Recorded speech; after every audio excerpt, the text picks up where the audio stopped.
Hello, welcome to NGCC.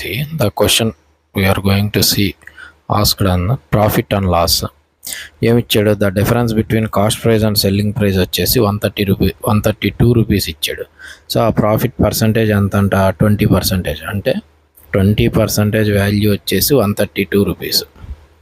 Selling price ఎంతనో ఉంది, cost price ఎంతనో ఉంది. ఆ రెండు మధ్య డిఫరెన్స్ 132 రూపీస్ ఉండాలి.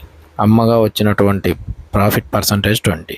ఇప్పుడైతే what is the selling price అంటున్నాడు. ప్రాఫిట్ పర్సంటేజ్ అనేటటువంటిది ఇచ్చాడు కాబట్టి మనకు 100 + 20 ఏమవుతుంది? 120.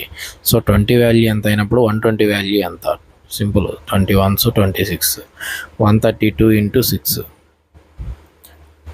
6 2 12, 6 3 18 + 1 19, 6 1 6 + 7, 6 + 1 7, 792.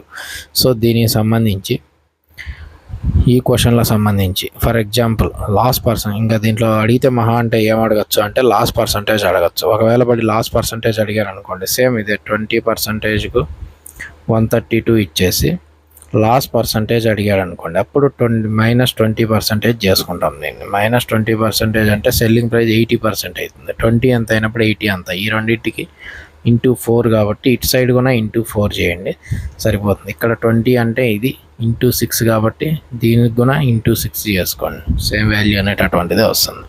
Thank you. వీటిలో అడిగితే ఇంతే అడుగుతాడు, ఎంత మించి ఉండదు. Next question. A toy originally cost $25. అది $25 రిమైనింగ్ పక్కన పెట్టండి. But it is on sale with 30% discount. So originally cost వచ్చేసి 25 అంట. దాని డిస్కౌంట్ ఎంత అన్నాడు? 30% అనేటటువంటిది డిస్కౌంట్ ఇచ్చాడు. 30% పోయింది అని అంటే రిమైనింగ్ ఎంత ఉండి ఉంటుంది? 70% ఉండి ఉంటుంది. సో 25లో 70% డిస్కౌంట్. సో ఇప్పుడు వాల్యూ అనేటటువంటిది మనం చెకింగ్ చేసుకున్నాం అంటే 25 × 7 అంటే 7 5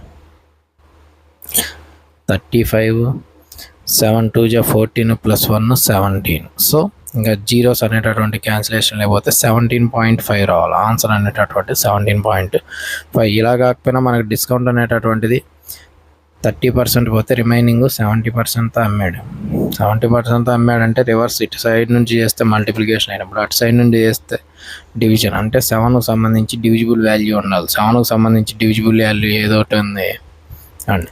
ఫర్ ఎగ్జాంపుల్ 7 2 14 53, 7 9 ఇది సెట్ అవ్వదు. ఓన్లీ 2 మాత్రమే సెట్ అవుతుంది. సో ఈ క్వశ్చన్లు వచ్చినప్పుడు ఇలా చేసుకోండి. Thank you.